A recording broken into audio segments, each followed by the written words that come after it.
Bonjour Marc Fleury. Merci de nous accueillir chez toi. Tu vas faire partie de cette nouvelle anthologie Tomber les voiles avec une nouvelle qui s'appelle Noir. Voilà. Alors de quoi parle-t-elle cette nouvelle? Sans spoiler. Tu peux, raconte-nous ce que tu as envie de raconter aujourd'hui au lecteur qui va lire la nouvelle mais qui ne l'a pas encore lue, donc essaye un petit peu de lui donner envie en fait. Oui, donc elle part d'une situation du quotidien, d'un jeune homme qui se réveille plus tôt que d'habitude et qui s'aperçoit qu'il est baigné dans un environnement noir. Et donc il passe par différentes étapes. Est-ce que j'ai perdu la vue? Voilà, il se rend compte à un moment que le monde entier, tout l'espace qui l'environne est assombri dans une obscurité totale. Oui, Avec d'accord. une perte de repères. Et donc, ce qui m'intéressait dans cette histoire, c'était un fait surnaturel dans le quotidien, comment les personnes vont réagir. Et donc, sur ce court récit permet de voir comment cette personne, en fonction de son histoire, de ce qu'il est, va réagir.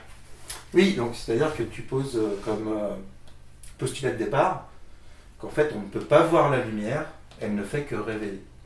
Exactement. Donc la question est, Qu'est-ce que l'absence de lumière peut révéler aussi de la personne. Voilà. Et voilà. Et en quoi cela modifie notre perception de notre environnement. Sans Déjà, cette dans un lumière. premier temps, et la perception de soi. Pourquoi je suis parti dans cette direction? Parce que je suis assez intéressé sur tout ce qui concerne la façade sociale, donc le rapport à autrui, et on sait que notre identité, elle est vraiment liée à ce que les autres perçoivent de nous, ou de ce qu'on montre, ce qu'on veut bien montrer, et tout ça va être brassé justement par ce changement d'environnement. Finalement, cette lumière révèle beaucoup de distance entre les hommes. Donc Oui. s'il n'y avait pas cette lumière, on serait peut-être tous beaucoup plus tactiles. Je veux dire, Alors déjà au niveau de la perception, et tactile, peut-être que la natalité oui. augmenterait en fait.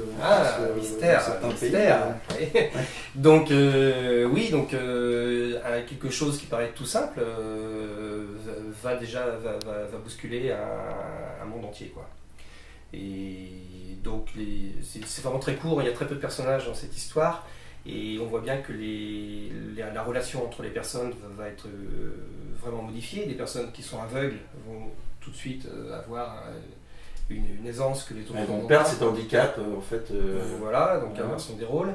Des personnes qui vivaient sur les apparences vont être déstabilisées, et des personnes qui vivaient de manière, on va dire, très discrète, peut-être invisible, vont à ce moment-là gagner en confiance. Voilà. Donc ça va très vite, hein. Je ne sais pas combien de pages ça peut faire, mais bon, ça... C'est-à-dire l'amputation d'un sens en fait permet de bouscule le reste. bousculer les autres sens. Voilà. Donc j'aime bien dans les récits partir justement sur une situation qui vient dans le quotidien et qui change les repères.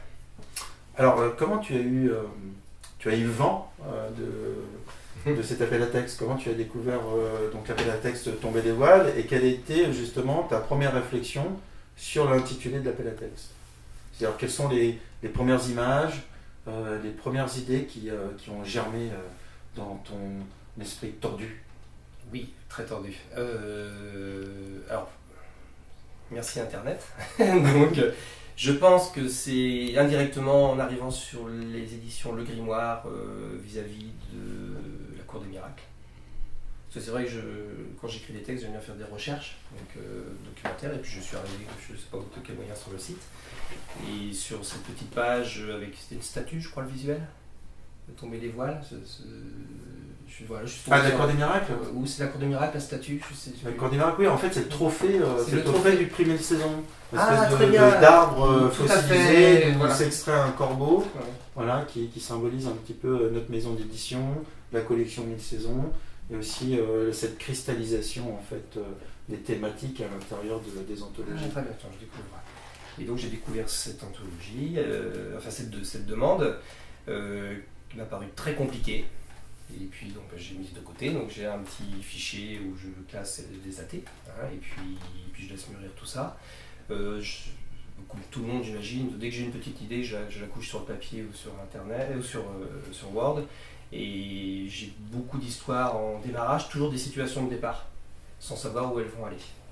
Et j'avais déjà j'avais déjà des idées sur ce texte, j'avais une première mouture dont je n'étais pas du tout satisfait. Et c'est quelques mois après, en retombant sur la thé, que j'ai fait le parallèle entre ce voile et l'obscurité. Et ça permet... Le voile noir, hein, c'est ce qu'on appelle le voile noir pour les Voilà. clubs de chasse, dès qu'on franchit les Exactement, horizons, ouais, c'est ça. Ouais. il y a ce voile noir, Voilà. ou alors lorsqu'on conduit beaucoup aussi la nuit sur l'autoroute. Et donc on peut être surpris hein, d'ailleurs à ce moment-là, Ça m'est jamais arrivé. du retour à la conscience. Tu es lecteur de science-fiction, d'imaginaire. Oui.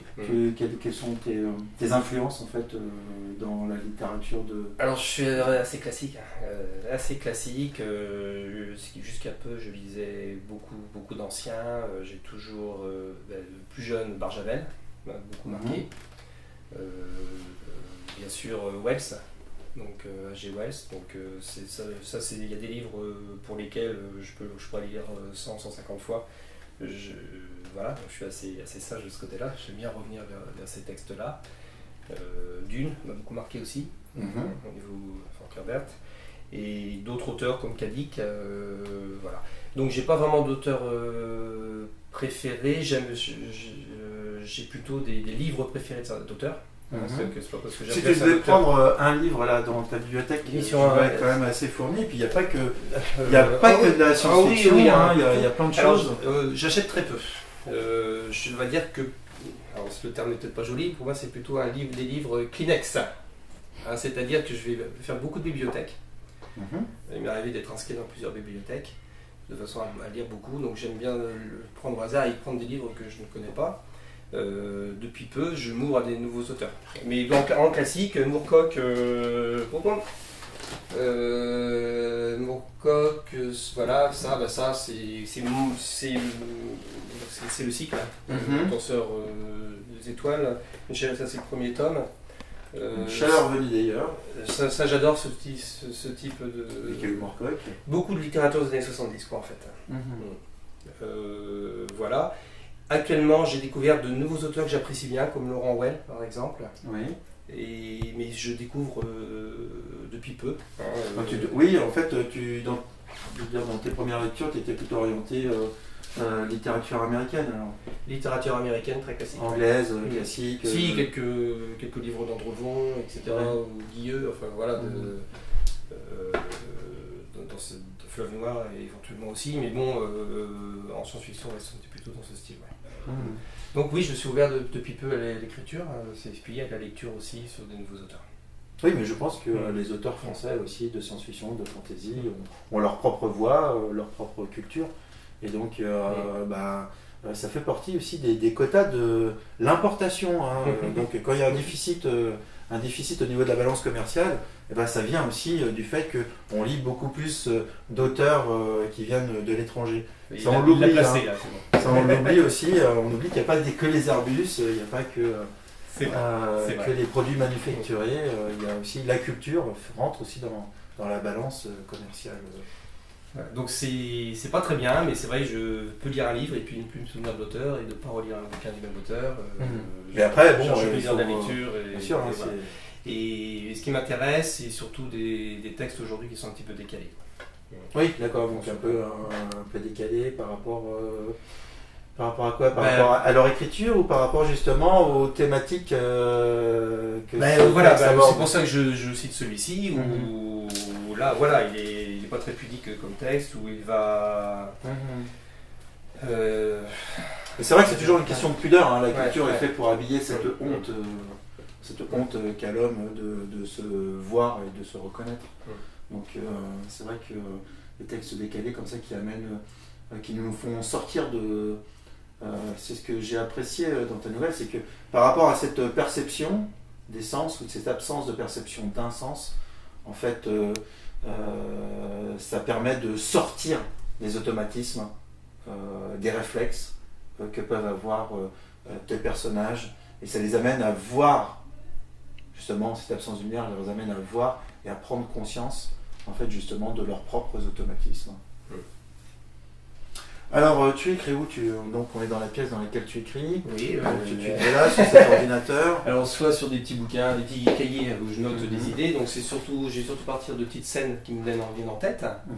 Et donc, je vais avoir beaucoup de choses en cours en même temps. Donc, des choses, beaucoup d'inachevées, on va dire. Et j'écris peu, assez peu. Si j'arrive à sortir 5 nouvelles par an, c'est vraiment le maximum. Là, tu as un métier. J'ai un métier, oui, tout à fait. Tu as beaucoup de travail à côté. J'ai beaucoup de travail en amplitude horaire, oui. D'accord. Voilà, donc c'est assez égoïste quand on écrit, donc c'est du temps qu'on vole sur la famille.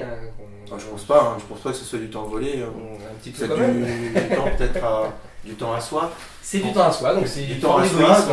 Si c'est du temps à soi, ouais. c'est forcément du temps pour les autres aussi. Indirectement, ouais, peut-être. Ouais. Bien sûr.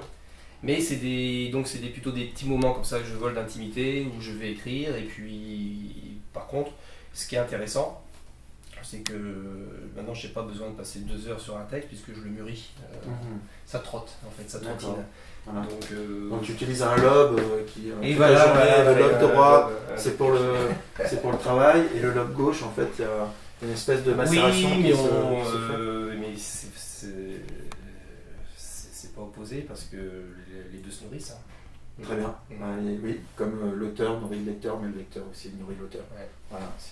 Voilà, et puis je pense que quelqu'un qui va être toute la journée chez lui pour écrire sera peut-être moins productif ou moins riche qu'une personne qui est socialisée, qui est dans l'activité. Je pense qu'il faut, justement, pour faire maturer arriver à une maturation de certaines idées, il faut aussi l'enrichir de certains stimuli, de certains apports, en fait. Et que c'est vrai que si on est toujours géolocalisé au même endroit, même sur cette tour d'ivoire, finalement, on a beau baigner dans la lumière, comme tu dis, si une vague d'obscurité arrive, on est dans la merde. Mais de la merde peut ressortir quelque chose de très bien. Voilà. C'est l'idée, parce que en fait, donc, la nouvelle, c'était justement une petite bribe ou quelque chose qui pouvait amener. Oui, la réflexion est totale à la fin. Et donc, en effet, c'est un petit peu un prétexte. C'est un prétexte, en fait, tout simplement. D'accord. Ok. Merci, Marc, de nous avoir accueillis, d'avoir expliqué un petit peu le travail que tu avais effectué. Et bienvenue à toi dans Tomber des voiles. Merci. Et puis, Marc Fleury, noir. Xavier Marc, on avait mis sur le... Xavier Marc, voilà, Xavier Marc, oui. Et donc, à vos lectures, et puis votez pour lui. Tu veux qu'il vote pour toi non. Votez pour celui que vous préférez. Très bien. Le texte que vous préférez. Le texte que vous préférez.